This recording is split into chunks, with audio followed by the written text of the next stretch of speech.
नमस्ते, हम रुचि आबि चुकल छी अपन चैनल मिथिला कल्चर पर। सबसे पहले अहाँ सब गोटे के स्वागत करै छी अपन चैनल पर। आइ हम लऽ के एलहुँ महापर्व छठ पूजा व्रत कथा, जे सदियोसँ मिथिला में मैथिली के अनुसार मिथिलानी सबके अनुसार दादी नानी मम्मी सब सुनल जाइए। छठि घाट पर अंतिम दिन लास्ट पारण दिना ई कथा सुनि कऽ पूजा संपन्न कयल जाइए छठि महापर्व। तो आई हम अहाँ सबके समक्ष राखि रहल छी अपन मम्मी जी के द्वारा, मम्मी जी से सुना रहल छी अहाँ सबके ई व्रत कथा। तो अहाँ सब ध्यान से सुनब। छठ पूजा के कथा कहै छी। साउस रहथिन आ पुतोहु रहथिन। एकटा हुनका बेटा रहनि। ओहि बेटा के जखन बियाह दान करा कऽ ओ घर अनलखिन तऽ साउस पुतोहु के देखे नहीं चाहथिन। जखन ओ साउस पुतोहु के नहीं देखऽ चाहथिन, दिन राति ओकरा मारथिन गरियबथिन आर ओकरा बहुत दुख उछन्नर देथिन, ओकरासँ चरखा कटबथिन भरि दिन। एक दिन छठ पूजा के दिन एलै, सब हुनकासँ कुसियार मांगऽ अयलनि। ओ कहलखिन जे हम, साउस कहलखिन जे हम ककरो कुसियार नहीं देबै। ओ पुतोहु के मारि पीट कऽ कुसियार के खेत में पठा देलखिन। एकटा चरखा दऽ देलखिन आ किछु रुइया दऽ देलखिन। ओहि लऽ कऽ हुनका खेत में बैसा देलखिन आ कहलखिन जे केओ अतौ तकरा तू कुसियार नहीं तोड़ऽ दिहे ने ककरो दिहे।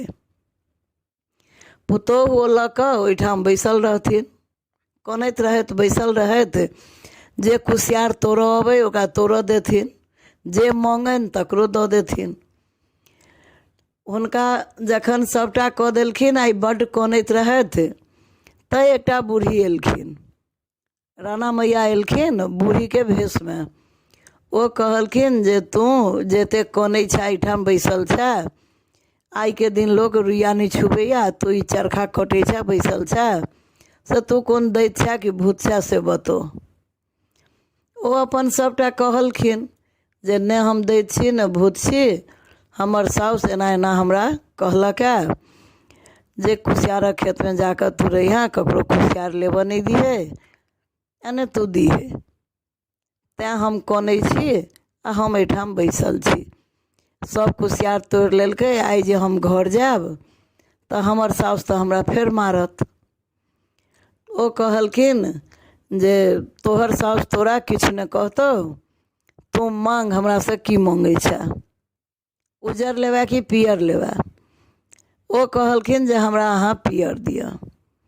ओ सोने सुवर्ण से, और राणा मैया रहथिन अपने साक्षात छठि परमेश्वरी, ओ पूरा ओकरा सोने सुवर्ण से भरि देलखिन। ओ पुतोहु हंसैत खेलाइत घर गेलनि। घर जखन गेलनि तऽ आब साउस कहथिन जे तू कोन मनसा लग कोन छड़ा लग में गेल छला, तोरा एते ई कतऽ से एलौ, तोरा के देलकौ है। ओ गैर पढ़थिन।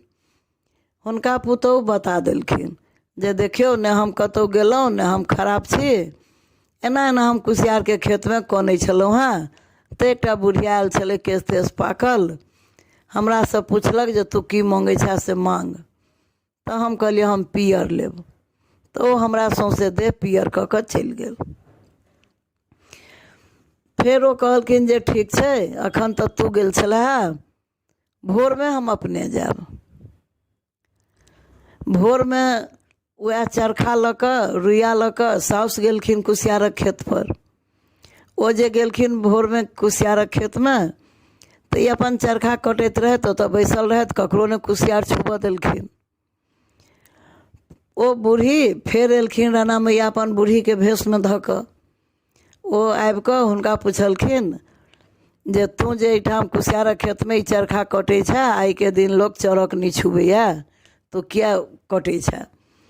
ओ कहलखिन जे हम एहिठमा कुसियार रोपने छियै एतेक खर्चा कऽ कऽ, सबटा कुसियार हमर तोड़ि कऽ साँझ में लऽ गेल, हम तैं आबि कऽ आइ बैसल छी, हम ककरो नहीं लेबऽ देबै।